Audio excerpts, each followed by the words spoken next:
Hi welcome to our channel.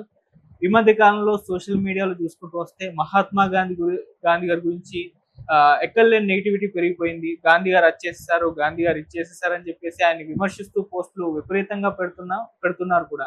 అసలు ఎందుకు ఈ విధంగా నెగిటివిటీ పెరిగిపోయింది? విమర్శించే వాళ్ళు అసలు ఎందుకు ఈ విధంగా ఈ స్థాయిలో విమర్శలకు చేస్తున్నారు? దానికి గల కారణాలు ఏంటి? దీని గురించి ఒకసారి కంప్లీట్ గా డిస్కస్ చేయడానికి ప్రజెంట్ మనతో పాటు ప్రముఖ సోషల్ క్రిటిక్ త్రిపుణి నల్తం గారు ఉన్నారు. వారిని అడిగి తెలుసుకునే ప్రయత్నం చేయండి.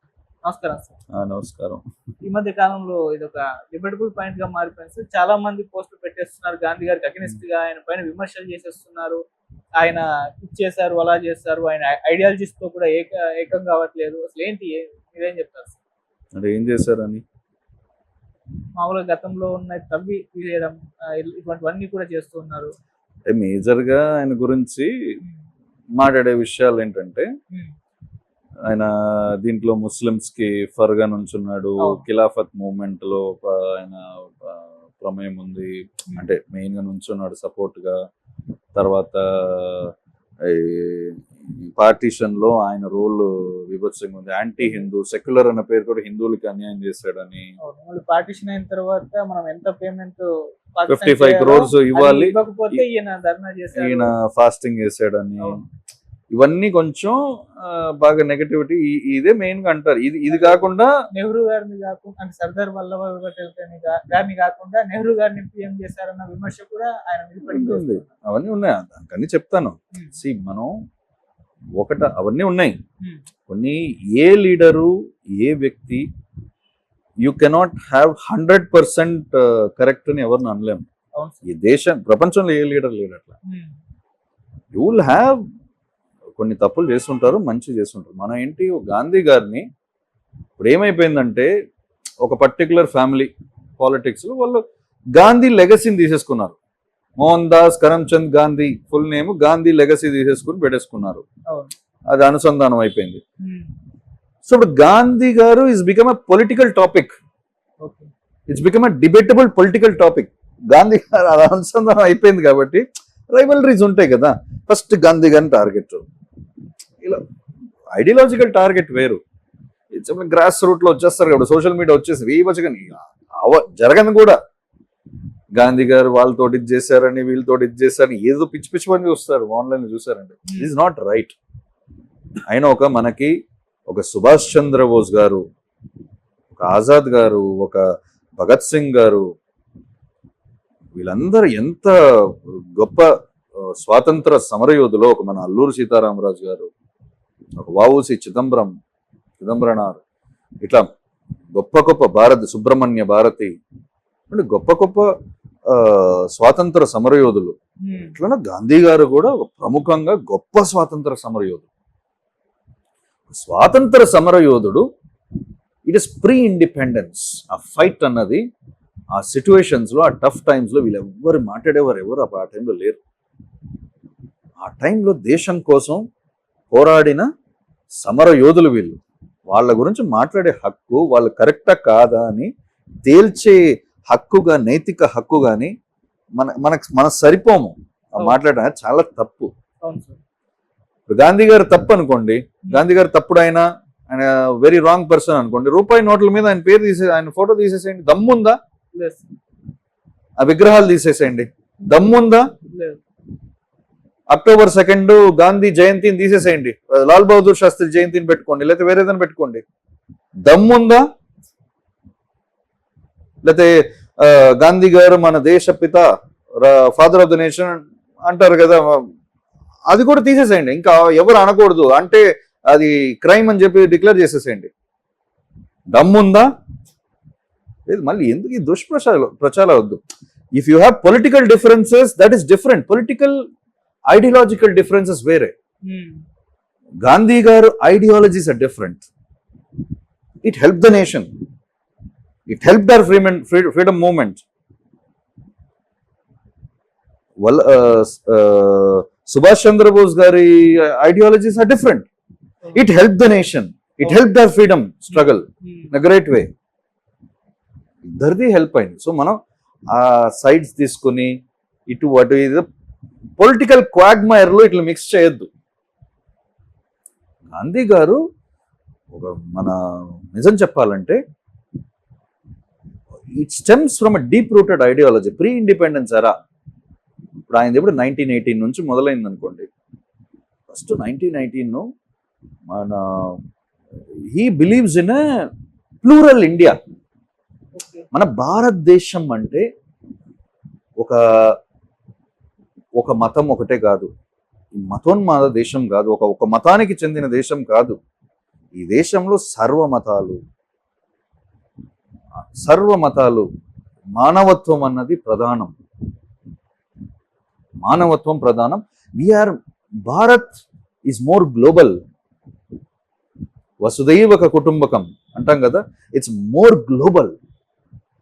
We are not restricted to one territory. ఇది పుణ్యభూమి అంటే ఇది మొత్తం ప్రపంచానికి అసలు మనుగడ నేర్పించిన భూమి ఇది అన్న ఒక ఇన్ఫ్లుయెన్స్ నుంచి స్టెమ్ అయ్యేది. ఇది టెంపరీ ప్రాబ్లమ్స్ కాదు. ఇప్పుడు హిందూ ముస్లిం గొడవలు ఇవన్నీ కాదు. ఈ ముస్లింలు వచ్చేసి ఆక్రమించేసుకుంటారు, వీళ్ళు ఆక్రమించుకుంటారు, వాళ్ళు ఆక్రమించుకుంటారు. That are political issues that can be dealt politically. అది డీల్ చేస్తున్నారు. ఇది ఐడియాలజికలీ చూసారనుకోండి, మన భారతదేశం ఒక సంస్కృతి, మన భారతదేశం ఒక నేచరు ఆయన నిజంగా పట్టుకున్నాడు. ఆయన నిజంగా పట్టుకొని కదం తొక్కాడు ప్రజల్లోకి.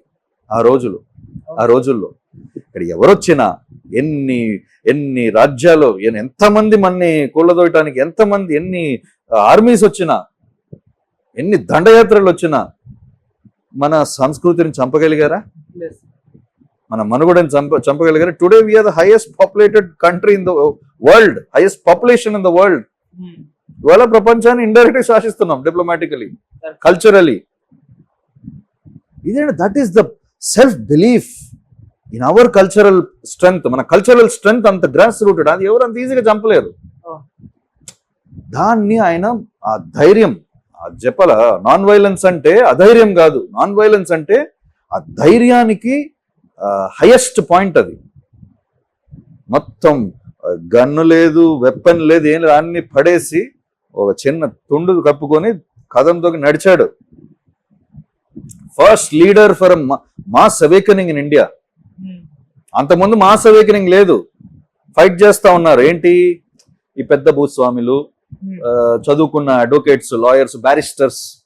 ఆ రోజు చదువుకునేవారు, చదువుకుని వచ్చే పెద్ద బ్యారిస్టర్స్, పెద్దవాళ్ళు, వీళ్ళందరూ నెగోషియేషన్ టేబుల్లో ఇంత ఇవ్వండి మాకు, లీడర్ ఇంత ఇవ్వండి, ఈ ఇవ్వండి, ఈ సదుపాయాలు ఇవ్వండి, మాకు ఈ రైట్స్ ఇచ్చేయండి. మెల్లగా అట్లా ఇంటలెక్చువల్ గా వెళ్తా ఉంది. గాంధీ గారు వచ్చిన తర్వాత he made it a mass movement. ప్రతి వాడు గ్రాస్ రూట్ నుంచి అందరు పాల్గొట్టడం మొదలు పెట్టారు. నిజం చెప్పాలంటే that is why he's the father of the nation.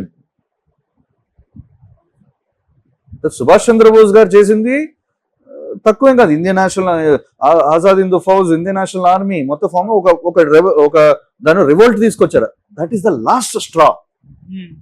ఆఖరి దశలో ఇంకా ఫైనల్ హిట్. అది ఫైనల్ బాంబ్ వేస్తారు కదా, ఇంకా సచ్చాడు చావు దెబ్బ అని. అది సుభాష్ చంద్రబోస్ గారు చేసింది. ఆయన చేసింది 1857 లో కూడా జరిగింది. సిపాయి మ్యూటినీ జరిగింది. అంతకుముందు ఫస్ట్ సిపాయి మ్యూటినీ 1857 కాదు, వైజాగ్ లో జరిగింది. తెలుసా? జరిగింది. ఇంత చరిత్ర ఉంది. కానీ ఒక నాన్ వైలెన్స్, ఇది భారత సంస్కృతి. నా దేశ ఈ వేదభూమికి ఉన్న సంస్కృతిని నేను చూపిస్తాను. నాకు ఏ వెపన్ అవసరం లేదు, ఏమో. ఇక్కడ ఈ రాజుల గోత్రాలు చెప్పుకోరు, ఋషి గోత్రాలు చెప్పుకుంటారు. ఋషులను గొప్పగా చెప్పుకుంటారు రాజుల కన్నా. ఇక్కడ అది మన సంస్కృతి, అది నేను చూపిస్తాను అని చెప్పి దిగాడు ప్రజలు. 1918 ఫస్ట్ చంపారన్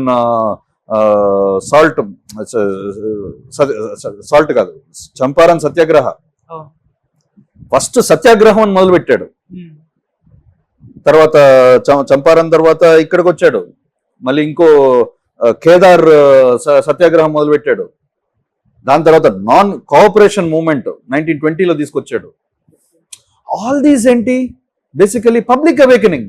ఎక్కడ ప్రాబ్లం జరిగినా మీరేమి వాళ్ళతో పోరాడద్దు, అంతకన్నా గొప్ప పోరాటం నేను చూపిస్తాను. మానవత్వానికి మించిన గొప్ప పోరాటం వేరే లేదు, అంతకు మించిన గొప్ప వెపన్ వేరే ప్రపంచంలో లేదు అని చూపించాడు. తీసుకొచ్చి కూర్చోబెట్టాడు అందరినీ. Will fast and to death, do what you want. ఇప్పుడు అంత దమ్ములు లేదు పబ్లిక్, వాడు దిగాల్సి వచ్చింది. ఒక ఒక గ్రాస్ రూట్ లెవెల్లో ఉన్న ఒక ప్రాబ్లంని ఒక బ్రిటిష్ ఎంపైర్ అక్కడక్కడ కొలోనైజ్ చేసుకుని పెట్టుకున్నారు. 1917లో వరల్డ్ వార్ అయింది. దాని తర్వాత గాంధీ గారు ఇక్కడికి వచ్చారు. తర్వాత 14 ఆ టైంలో వరల్డ్ వార్ తర్వాత వచ్చింది. వరల్డ్ వార్ ఆ పీరియడే. ఆ పీరియడ్ లో బ్రిటిష్ కొలోనియల్ రూల్ ఎట్లా ఉందని ప్రపంచానికి తెలియదు. ఇప్పుడున్న మీడియా అప్పుడు లేదు. ప్రపంచానికి తీసుకెళ్లిన ఏకైక వ్యక్తి గాంధీ గారు. ఒక సాధారణ ఒక రెవల్యూషన్, సాధారణ ఒక అక్కడక్కడ డివైడెడ్ రెవల్యూషన్ యూనిఫై చేసి, ఇది భారతదేశంలో జనాలు ఇంత కష్టపడుతున్నారు వీళ్ళ రూల్ కింద అని చెప్పేసి మొత్తం ప్రపంచ వ్యాప్తంగా చాటి చెప్పిన మహాత్ముడు మోహన్ దాస్ కరమ్చంద్ గాంధీ. ఒక దాండీ మార్చ్ లో ఏంటి అసలు?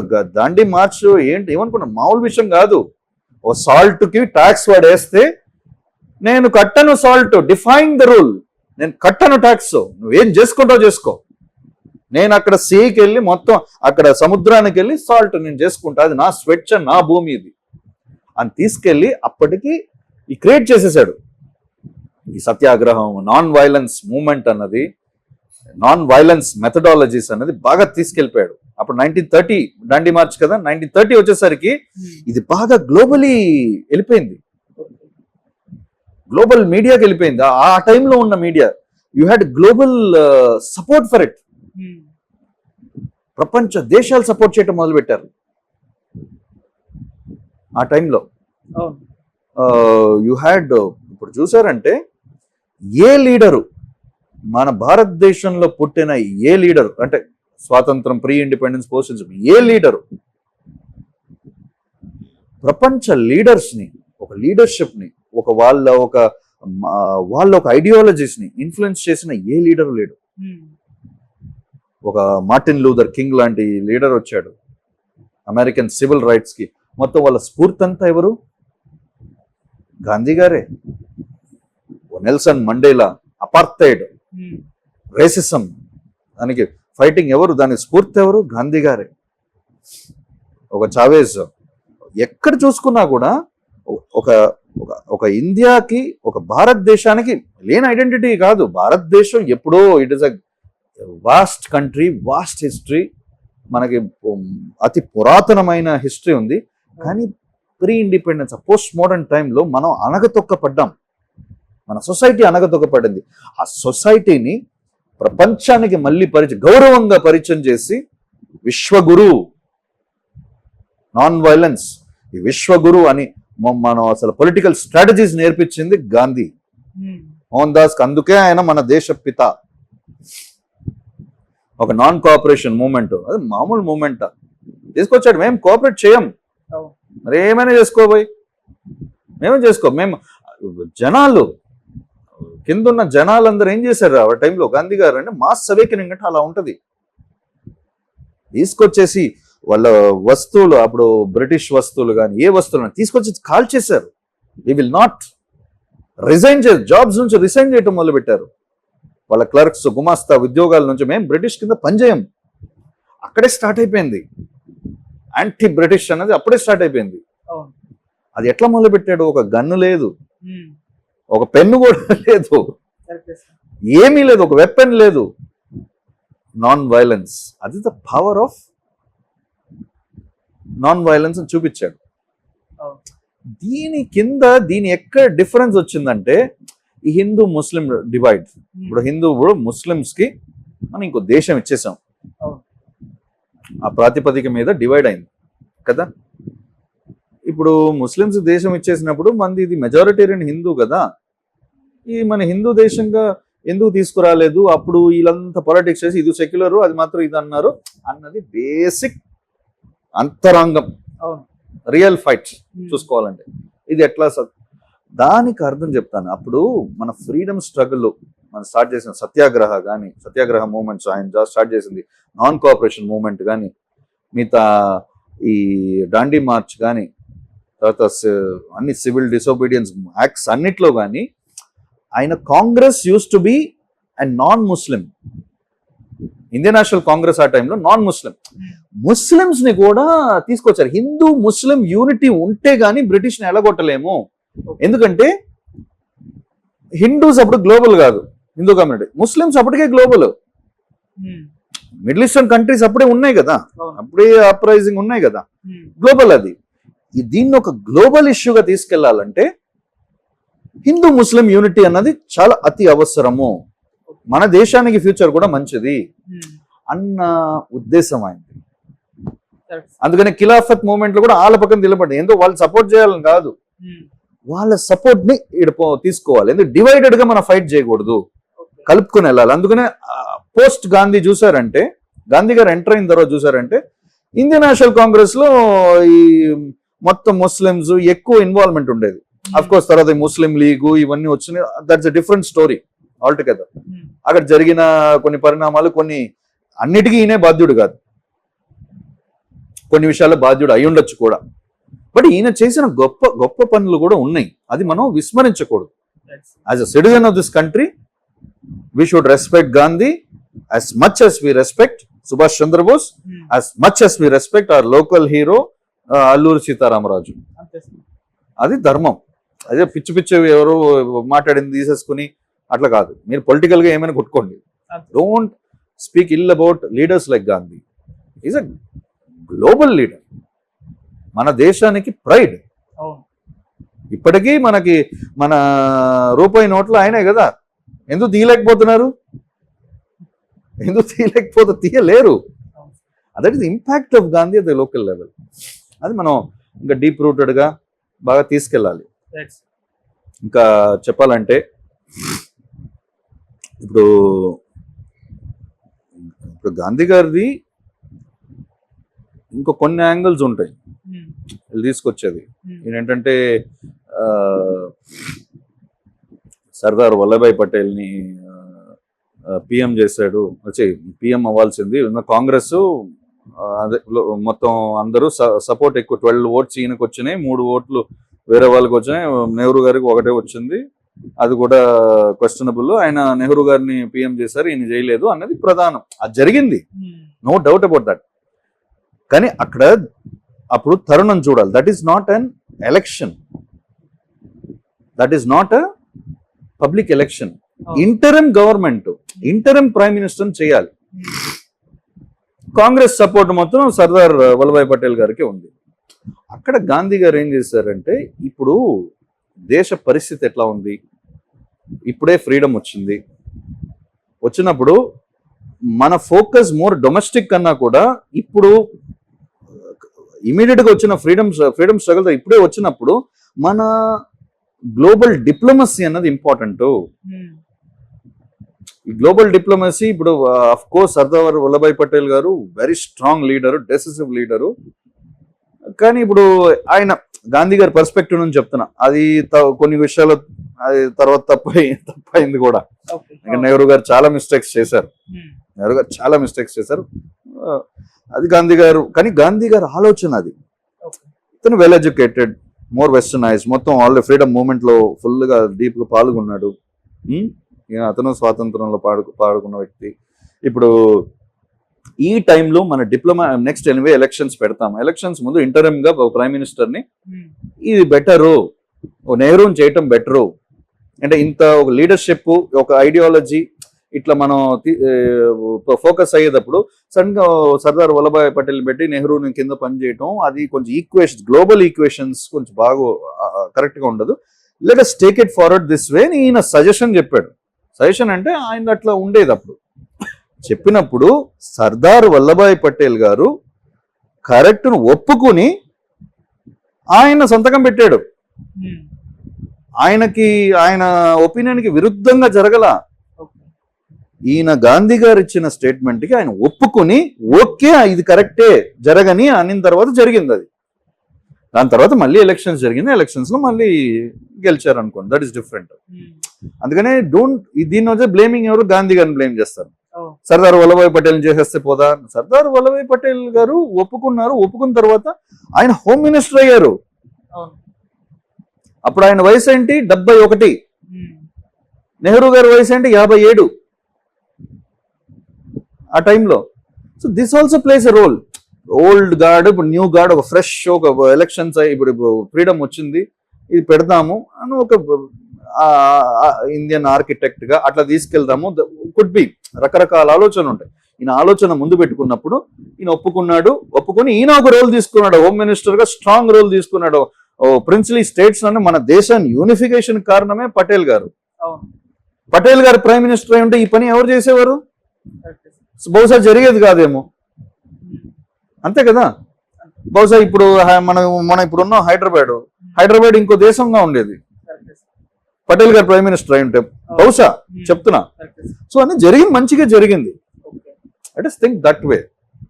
అందుకని ఇది గాంధీ గారు తప్పు, గాంధీ గారు ఇట్లా చేశారు. ఇంకా ఫాస్టింగ్ పాకిస్తాన్కి 55 కోట్లు ఇచ్చేయాలి అని చెప్పి ఫాస్టింగ్. అంటే ఇప్పుడు ఇండియా పాకిస్తాన్ మీద ఉన్న యానిమాసిటీ అప్పట్లో లేదు. ఇప్పుడు ఇండియా పాకిస్తాన్ మధ్యలో, ఎందుకంటే వాళ్ళు చేసిన ఈ ప్రాక్సీ టెర్రర్ ఇవన్నీ యాక్టివిటీ, డిప్లొమాటిక్ రిలేషన్స్ బాగా దెబ్బతిన్నాయి. They always been doing that. అక్కడ ఉన్న military rule, it is anti India, it's an anti country, complete it's an enemy nation. ఇప్పుడు you can effectively say that. అప్పుడు పార్టీషన్ అయిన తర్వాత పొరుగు దేశం, నైబరింగ్ స్టేట్, ఆల్రెడీ ఈయన పాలసీ ఏంటి, ప్లూరలిజం. మన Hindu Muslim unity, Buddhist unity ఉండాలి, యూనిటీ ఉంటేనే మనం we can have a global impact. ఆయన గ్లోబలీ ఆలోచించాడు, గ్లోబల్ ఇంపాక్ట్. ఓకే, ఇది డివైడ్ అయ్యింది, అయినా కూడా మనం ఎప్పుడు ఫ్రెండ్లీ రిలేషన్స్ ఉండాలి, ఈ కాన్ఫ్లిక్ట్ ఉండకూడదు, ఇది ఎక్కడే ఆపేయాలి అని చెప్పి వాళ్ళ కోసం నేను ఫాస్ట్ చేస్తున్నాను, మీ డబ్బులు ఇచ్చేయండి అప్పుడైనా ఆగుతుందని. ఆవిడంతా బ్లడ్ షెడ్ ఆగుతుందని. ఆయన ఇన్ఫాక్ట్ చెప్పాలంటే 1947 ఆగస్ట్ 15 అందరూ సెలబ్రేట్ చేసుకుంటే ఆయన ఫ్రీడమ్ సెలబ్రేషన్ కి రాలేదు, ఫాస్టింగ్ చేస్తా ఉన్నాడు. ఎందుకంటే ఆయనకి ఆ పార్టీషన్ కి ఆయనకి ఇష్టం లేదు. ఆయన ఇష్టం లేకుండానే పార్టీషన్ జరిగింది. ఆయన ఇష్టం లేకుండా పార్టీషన్ జరిగింది. సార్ జరిగిన తర్వాత జరిగిపోయింది, ఇప్పుడు నేను యూనిఫై చేద్దామని ఆయన ఆ పని చేశాడు. 55 కోట్లు ఇవ్వండి, మన మారల్స్ ఇవ్వండి. నేను అప్పుడు ఇంత అనిమోసిటీ లేదా, పాకిస్తాన్ అంటే మనకి ఇదేం లేదు కదా అప్పట్లో, నైబరింగ్ నేషన్. ఇప్పుడైతే వాళ్ళు చేసేది ఎదవ పనులకి మనకు కాలుతుంది. ఇప్పుడు డిఫరెంట్. సో అవన్నీ మనం పరిగణలోకి తీసుకోవాలి. తీసుకుని వీ షుడ్. ఇప్పుడు ఇంకోటి, ఆయన ఏదో తప్పుడు పనులు చేశాడు, ఈ పనులు చేశాడు, ఆ పనులు చేశాడు, అమ్మో నోటికొచ్చిన మాటలు మాట్లాడతారు. అవన్నీ తీసేయాలి. We should condemn those things. అంటే గాంధీ గారు is not a political person. A political పార్టీకి మీరు అలైన్ చేయొద్దు, ఎవ్వరికి అధికారం లేదు. ఓ సుభాష్ చంద్రబోస్ గారు పొలిటికల్ పర్సన్ కాదు, ఒక అల్లూరి సీతారామరాజు పొలిటికల్ పర్సన్ కాదు, ఒక సుబ్రహ్మణ్య భారతి, వౌసి చిదంబరనార్ పొలిటికల్ పీపుల్ కాదు. మన స్వాతంత్ర సమర యోధులు, మన దేశంలో పుట్టిన మాణిక్యాలు. అది మనం రెస్పెక్ట్ చేసుకోవాలి, ఎప్పుడు గర్వంతో చెప్పుకోవాలి వాళ్ళ పేర్లు. ఇలా పిచ్చి పిచ్చి కార్యాల కోసం వాళ్ళ పేర్లు వాడద్దు. Super sir, thank you.